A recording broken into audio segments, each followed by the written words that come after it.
আসসালামু আলাইকুম, স্বাগত জানাচ্ছি RTV রাতের সংবাদে। আপনাদের সাথে আছি আমি পারভিন মিতু। অন্তর্বর্তী সরকারকে দ্রুত নির্বাচনের তাগিদ দিয়েছেন বিএনপির মহাসচিব মির্জা ফখরুল ইসলাম আলমগীর। বলেন, জনগণ এখন ভোট দিয়ে তাদের জনপ্রতিনিধি নির্বাচিত করতে চায়। আর দলের সিনিয়র যুগ্ম মহাসচিব রুহুল কবির রিজভী বলেছেন, অপরিকল্পিতভাবে মিল কারখানা বন্ধ করে পথে বসিয়েছে শ্রমিকদের। বলেন, ফ্যাসিস্ট ব্যবসায়ী শ্রমিক নয়।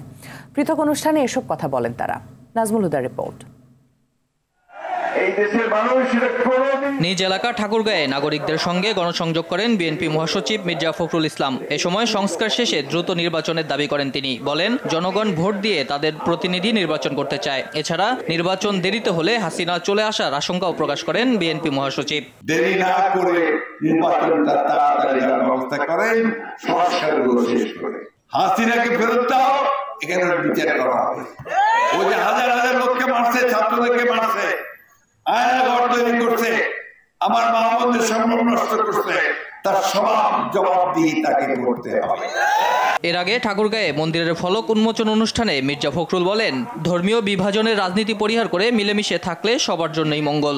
আপনাদের কাছে আমার অনুরোধ, হিন্দু ভাইদের প্রতি, মুসলমান ভাইদের প্রতি, খ্রিস্টান ভাইদের প্রতি, আপনার বৌদ্ধ ভাইদের প্রতি, বন্ধুদের প্রতি, আসুন আমরা নিজের মধ্যে কোনো বিভাজন সৃষ্টি না করি। আমরা সবাই এক হই, একটা লক্ষ্যে যে আমাদের দেশটাকে আমরা গড়ে তুলব, শান্তি প্রতিষ্ঠা করব, ওইখানে গণতন্ত্র প্রতিষ্ঠা করব। দুপুরে নয়াপল্টনে শ্রমিক সমাবেশ নিয়ে সংবাদ সম্মেলনে রুহুল কবির রিজভী বলেন, ফ্যাসিস্ট সরকারের সমর্থক ব্যবসায়ীদের মিল কারখানা বন্ধ করে শ্রমিক ছাঁটাই করা ঠিক হয়নি। ফ্যাসিস্টদের সমর্থক কিছু ব্যবসায়ী গোষ্ঠী তারা টাকা লুটপাট করেছেন, টাকা পাচার করেছেন, কিন্তু তাদের যে সমস্ত প্রতিষ্ঠান গড়েছিল সেখানে হাজার হাজার শ্রমিক কর্মরত ছিল, কিন্তু সেই শ্রমিকদের ছাঁটাই করে বন্ধ করে দিয়েছে মিল কারখানাগুলো। আমার মনে হয় যে সেটা অন্তর্বর্তীকালীন সরকারের এই জিনিসটা করা ঠিক হয়নি। এদিকে বিকালে ইরান দূতাবাস শোক বইয়ে স্বাক্ষর করেন বিএনপির একটি প্রতিনিধি দল। নাজমুল হুদা, RTV, ঢাকা। বিএনপি ক্ষমতায় না আসা পর্যন্ত ভাত খাবেন না, এমন প্রতিজ্ঞায় 11 বছর পার করে দেয়া ঝিনাইদহের বিএনপি কর্মী নিজামুদ্দিনের পাশে দাঁড়িয়েছেন দলটির ভারপ্রাপ্ত চেয়ারম্যান তারেক রহমান। বিএনপির স্বাস্থ্য বিষয়ক সম্পাদক ডাক্তার রফিকুল ইসলামের নেতৃত্বে নিজামুদ্দিনকে ঢাকার বাংলাদেশ মেডিকেল কলেজ বিশ্ববিদ্যালয়ে ভর্তি করে সুচিকিৎসা দেওয়া হবে। দলের প্রতি তার এমন আনুগত্য দৃষ্টান্ত হয়ে থাকবে বলে জানিয়েছে বিএনপি নেতারা।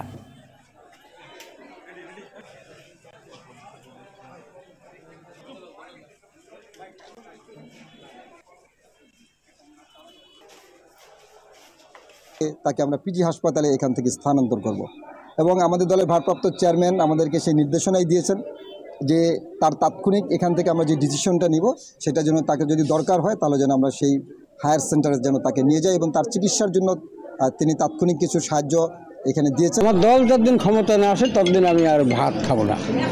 আমার তারেক জিয়া বাড়ি আসবে, আমি সেখানে বাসায় যাব, তারপরে আমার দলে বসবে, আমি ভাত খাবো কে খাবো না। নির্বাচনী জোটে আগ্রহী নয় এনসিপি, এমন মন্তব্য করেন জাতীয় নাগরিক পার্টি এনসিপির আহ্বায়ক নাহিদ ইসলাম। বলেন, এজেন্ডার ভিত্তিতে মাঠের ঐক্য বা রাজনৈতিক ঐক্য হতে পারে, তবে নির্বাচনী বিষয়ে কোনো ঐক্য বা জোট গঠনে আলোচনা করতে আগ্রহী নয় তারা। দুপুরে এনসিপির কেন্দ্রীয় কার্যালয়ে গণসংহতি আন্দোলনের সঙ্গে বৈঠক শেষে এসব কথা জানান তিনি। নাহিদ বলেন, সংবিধানের মৌলিক বিধান পরিবর্তন করতে হলে জনগণের ম্যান্ডেট নিয়েই পরিবর্তন করতে হবে। নির্বাচনী রোডম্যাপ বিষয়ে তিনি বলেন, নির্বাচনের সময়সীমা নিয়ে সরকার যে প্রস্তাব দিয়েছে প্রাথমিকভাবে সেটা সমর্থন করে এনসিপি, তবে তার আগে মৌলিক সংস্কারের প্রশ্ন ও আওয়ামী লীগের বিচারের প্রশ্নের বিষয়ে সুরাহা করতে হবে।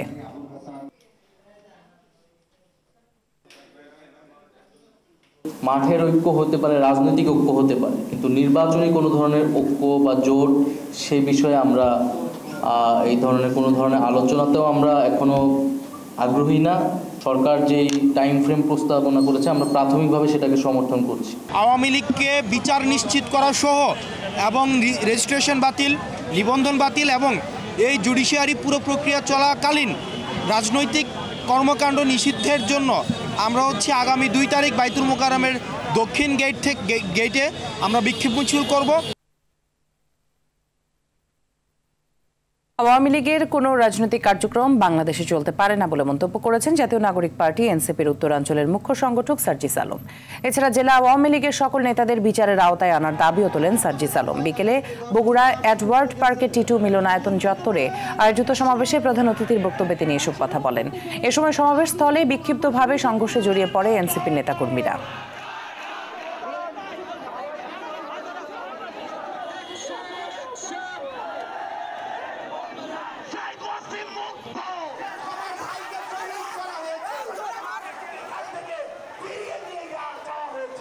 এই অভ্যুত্থান পরবর্তী শত শত ত্যাগের বিনিময়ে আজকে আমরা বগুড়া জেলায় দাঁড়িয়েছি যেই দাবিটি নিয়ে, সেটি হচ্ছে ওই খুনি ফ্যাসিস্ট হাসিনা এবং তার যে দল আওয়ামী লীগ তাদের সকল রাজনৈতিক কর্মকাণ্ড নিষিদ্ধের দাবিতে আজকে এই রণক্ষেত্র বগুড়ার মাটিতে দাঁড়িয়েছি।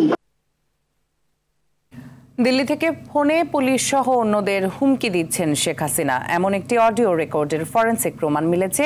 এটি ট্রাইব্যুনালের বিচার কাজকে বাধাগ্রস্ত করছে। এই অভিযোগে শেখ হাসিনার বিরুদ্ধে কোনো ব্যবস্থা নেওয়া হবে না সে বিষয়ে রুল জারি করে ব্যাখ্যা চেয়েছে আন্তর্জাতিক অপরাধ ট্রাইব্যুনাল। অন্যদিকে রাজধানীর যাত্রাবাড়ি ও ভাটারা থানার পৃথক দুটি হত্যা মামলায় সালমান এফ রহমান ও সাবেক আইজিপি চৌধুরী আবদুল্লাহ আল মামুনের 3 দিন করে রিমান্ড মঞ্জুর করেছেন আদালত। আরও জানাচ্ছেন জিএম মাহমুদ। 226টি মামলা হয়েছে, 226 জনকে হত্যার লাইসেন্স পেয়েছি। সাবেক প্রধানমন্ত্রী শেখ হাসিনার এমন একটি অডিও রেকর্ড ভাইরাল হয়।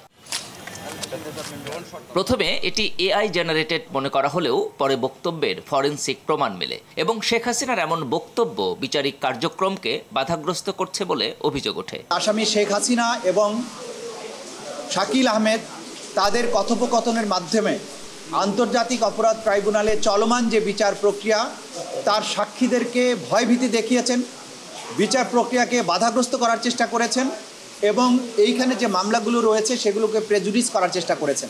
এ প্রেক্ষিতে ওই অডিও রেকর্ডের গ্রহণযোগ্যতা ও প্রভাব বিবেচনায় শেখ হাসিনার কাছে আদালত অবমাননার ব্যাখ্যা চাইলেন ট্রাইব্যুনাল। আগামী 15ই মে অথবা তার পূর্বে তাদেরকে সশরীরে অথবা আইনজীবীর মাধ্যমে আদালতে তাদের এই কনভারসেশনের ব্যাপারে তাদের যে কন্ডাক্ট সেগুলোর ব্যাখ্যা দেওয়ার জন্য আদালত নির্দেশ দিয়েছেন। এদিকে রাজধানীর যাত্রাবাড়ি ও ভাটারা থানার পৃথক 2 হত্যা মামলায় সালমান এফ রহমান ও সাবেক আইজিপি চৌধুরী আবদুল্লাহ আল মামুনের 3 দিন করে রিমান্ড মঞ্জুর করেছেন আদালত। অপরাধমূলক ষড়যন্ত্রের সঙ্গে এই আসামিরা জড়িত, যতগুলি হত্যা হয়েছে প্রত্যেকটি হত্যায় এই আসামিগুলো জিজ্ঞাসাবাদের পর্যায়ে পড়বে। GM Mahmud, RTV, Dhaka. 2001 সালে রমনা বটমূলে ছায়ানটের বর্ষবরণ অনুষ্ঠানে বোমা হামলার ঘটনায় হাইকোর্টের রায় ঘোষণা 8 মে সকালে। এদিন ধার্য করে বিচারপতি মোস্তফা জামান ইসলাম ও বিচারপতি নাসরিন আক্তারের হাইকোর্ট বেঞ্চ এর আগে 18 ফেব্রুয়ারি মামলা শুনানি শেষে রায় ঘোষণার জন্য অপেক্ষমান রাখা হয়। আদালতে আসামি পক্ষের শুনানি করেন জ্যেষ্ঠ আইনজীবী SM শাহজাহান ও সারওয়ার আহমেদ এবং আইনজীবী মোহাম্মদ শিশির মনির। রাষ্ট্রপক্ষে শুনানি করেন deputy attorney general Sultana Akter Ruby. 2001 সালের 14 এপ্রিল রমনা বটমূলে ছায়ানটের বর্ষবরণ অনুষ্ঠানে বোমা হামলা হয়। এতে ঘটনাস্থলেই 9 জনের মৃত্যু হয়। পরে হাসপাতালে মারা যায় 1 জন।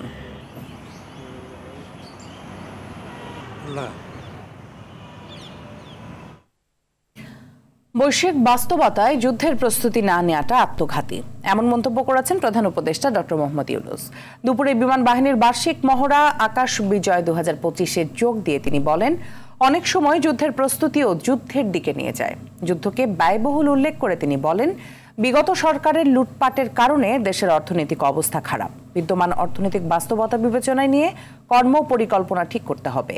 খান আলামিনের রিপোর্টে থাকছে বিস্তারিত। যুদ্ধ বিমানের আকাশে মহড়া, কখনো কখনো রঙিন হয়ে উঠছে শূন্য। রাজধানীর কুর্মিটোলা বিমান বাহিনীর ঘাঁটিতে এমন দৃশ্যায়ন। শত্রুর সঙ্গে লড়তে এমন সামরিক প্রস্তুতির মহড়া দিয়েছে বিমান বাহিনী। 23 এপ্রিল শুরু হওয়া বার্ষিক মহড়া আকাশ বিজয় 2025-এর সমাপনী দেখেন প্রধান উপদেষ্টা ডক্টর মোহাম্মদ ইউনূস। বিমানের পাশাপাশি মহড়ায় সেনা ও নৌবাহিনী, বিজিবি, পুলিশ, ফায়ার সার্ভিস ও বিএনসিসি অংশ নেয়। বীরুত্তম একে খন্দকার ঘাঁটিতে মহড়ায় প্রধান উপদেষ্টাকে গার্ড অফ অনার দেয়া হয়।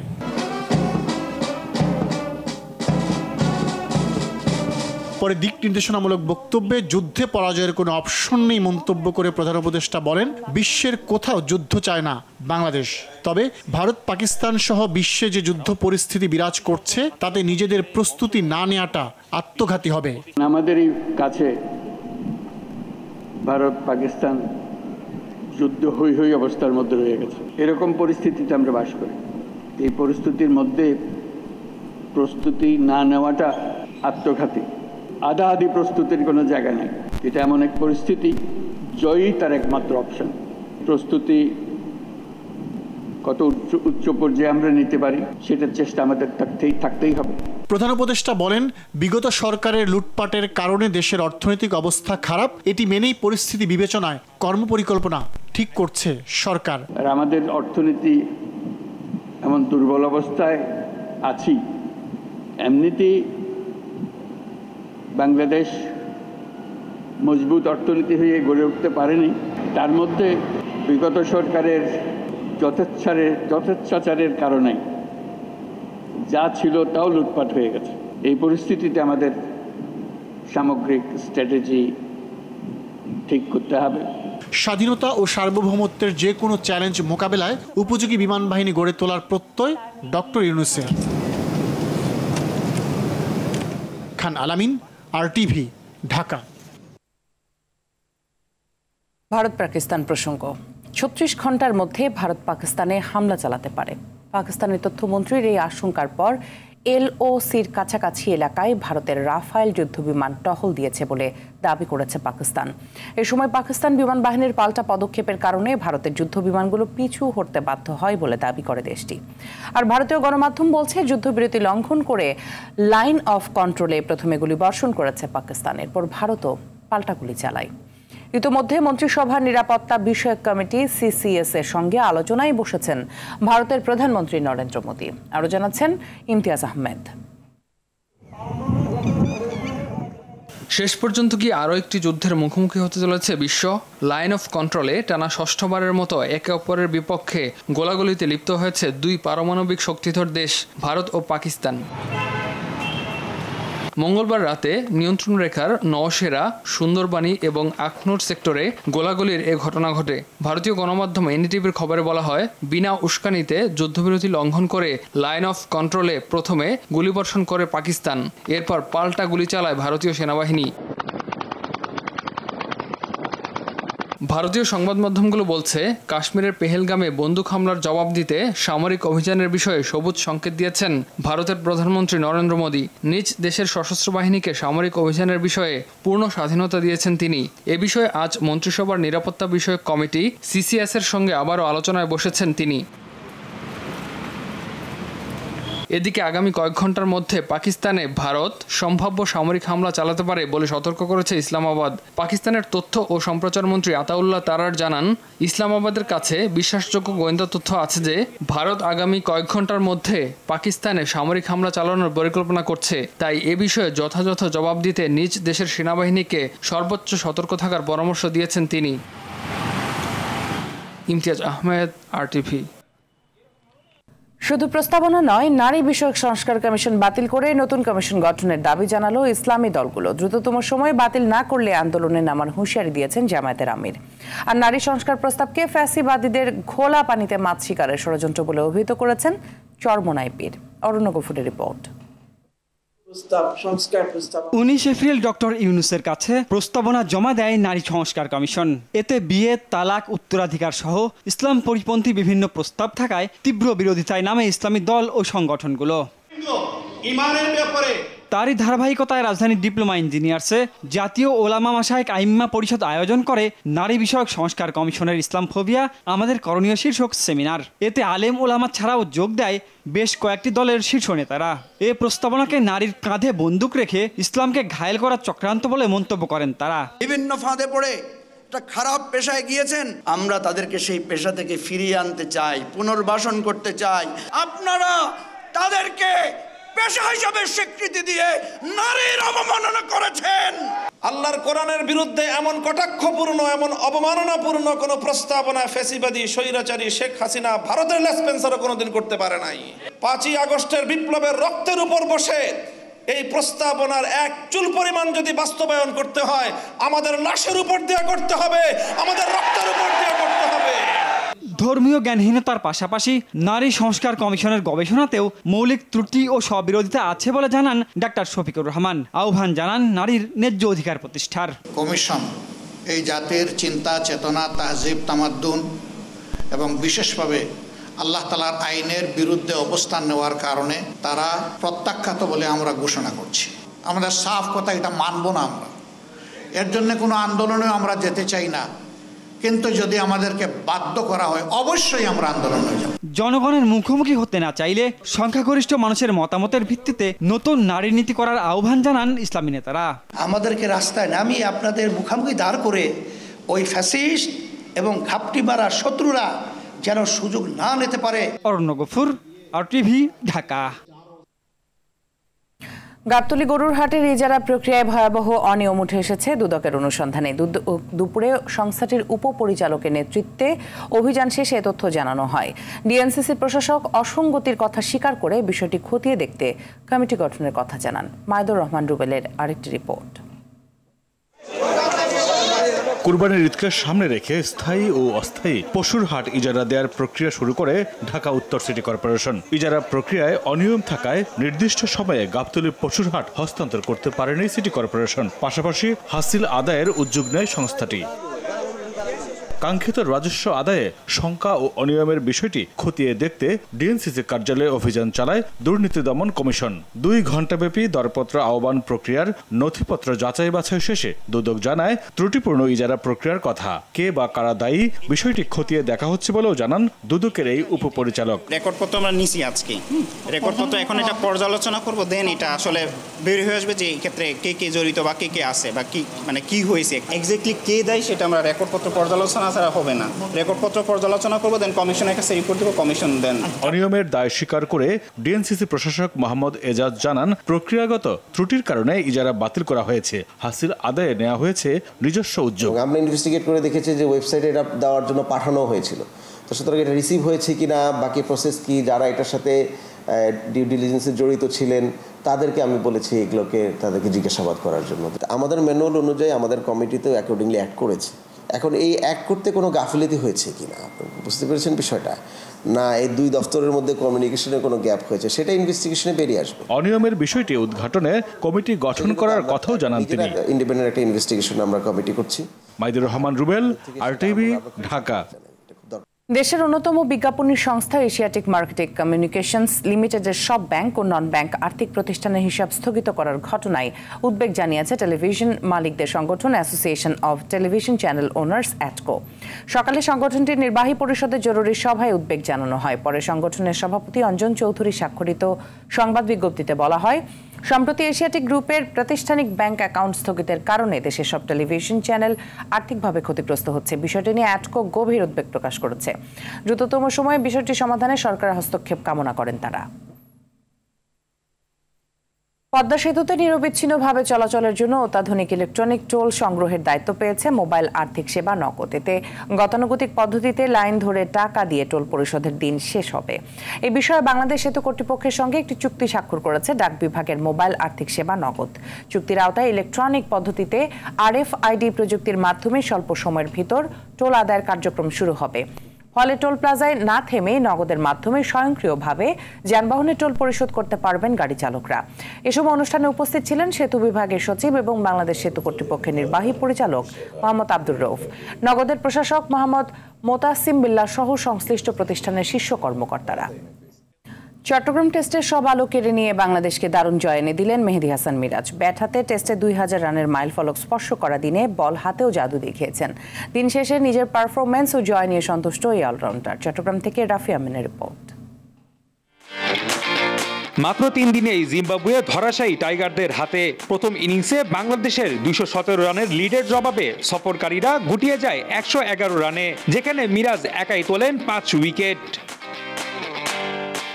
অবশ্য ফাইফারের আগে দিনটা বাংলাদেশের নামে করে নেন এই অলরাউন্ডার। তাইজুল, সাকিব ও হাসানকে নিয়ে তুলে নেন টেস্টে নিজের দ্বিতীয় সেঞ্চুরি। ফলে নিজের পারফরমেন্স নিয়ে যেমন সন্তুষ্ট তিনি, খুশি সিরিজে কামব্যাক করা নিয়েও। প্রথম ম্যাচ হারার পরে আমরা যেভাবে কামব্যাক করেছি এটা আমাদের দরকার ছিল, আর আমাদের সবাই কমিটমেন্ট ছিল যে আমরা ভালো করব। এদিকে ব্যাটে বলে কীর্তি গড়ার দিনে আরও একটি মাইল ফলক ছুঁয়েছেন মিরাজ। সাকিব, সোহাগ গাজীর পর তৃতীয় ক্রিকেটার হিসেবে এক ম্যাচে 5 উইকেট ও সেঞ্চুরি করেন তিনি। আমার ক্যারিয়ার শুরু হয়েছে বোলিং দিয়ে, এরপরে আস্তে আস্তে ইমপ্রুভ করে ব্যাটিংটা ভালো জায়গায় নিয়েছি। যেহেতু আমি ব্যাটিংটা পারি, বাট আমি কখনোই নিজেকে ওইরকম চিন্তা করিনি, বাট পরে যখন চেষ্টা করেছি ব্যাটিংটা ইমপ্রুভ করেছি। চট্টগ্রাম টেস্টে তাইজুল সাদমানকে ছাপিয়ে সব আলো কেড়ে নিলেন মেহেদী হাসান মিরাজ। সেঞ্চুরির পাশাপাশি 5 তুলে দল কিনে দিলেন টেস্টে তৃতীয় ইনিংস ব্যবধানের জয়। তাতে সিরিজ সমতায় ফেলল বাংলাদেশ। চট্টগ্রামের সাগরিকা থেকে রাফি আমিন, RTV। রাতের সংবাদ এ পর্যন্তই। মধ্যরাতের সংবাদ একটাই। দেখার আমন্ত্রণ রইল। ধন্যবাদ সবাইকে।